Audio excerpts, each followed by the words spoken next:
Good afternoon, ladies and gentlemen. Good afternoon. How you doing? It's been a week. It's been a week. It's been It's been a week. It has been a week since we've been here. Yes. a wonderful week. Yes. Yes. All right, so last week we introduced the 4 agreements. Yeah. And we Not again.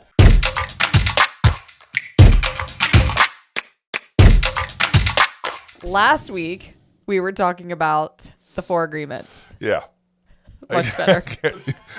Much better. Yeah.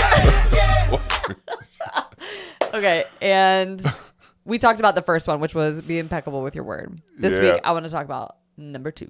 Number 2. Oh, this is the one that gets me, and this is don't make assumptions. Don't make assumptions. Oh, this is the one. This is the one. In sales, this is the sales killer. There's nothing that kills sales more than assumptions. And we make so many assumptions. But let's talk about it. Same like this last week with this idea of looking at it from a personal and a work and a professional standpoint. We make a ton of assumptions with ourselves. We assume buyers aren't going to buy. We assume that right now we're too expensive. We assume that if D.R. Horton is in the market, you can't beat D.R. Horton.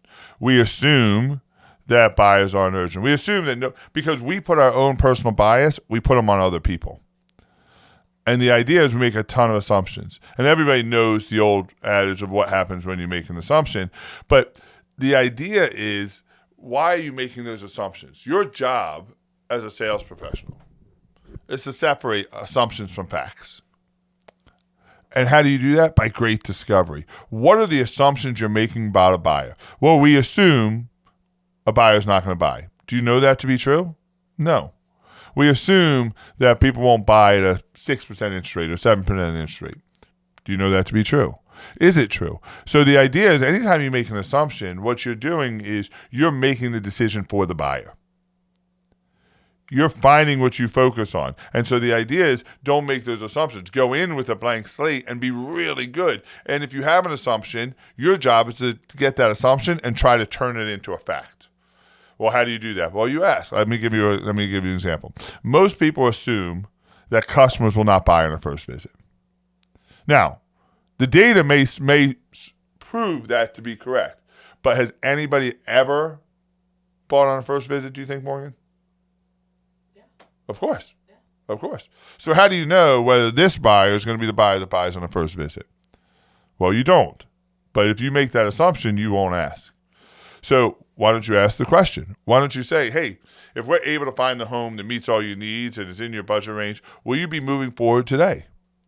Well, now I know. It's no longer an assumption. I have a fact. The buyer says, yes, I will, and no, I won't. And even that we can change through our process. But the idea is, what is the reason we are making those assumptions? Because the assumptions stop us from doing the hard things. It's like we're hedging. I assume a lot. But I assume that I'm going to win. I assume that I'm going to have success. I assume that I'm going to have abundance. I assume that every buyer that I work with is going to buy. Every prospect I work with is going to buy. I assume that we're going to have an impact in the lives of people. I assume that we're going to keep telling yourself a New York Times best-selling book and it's going to change the lives of millions. I assume those things. I do. And then I try to make them fact.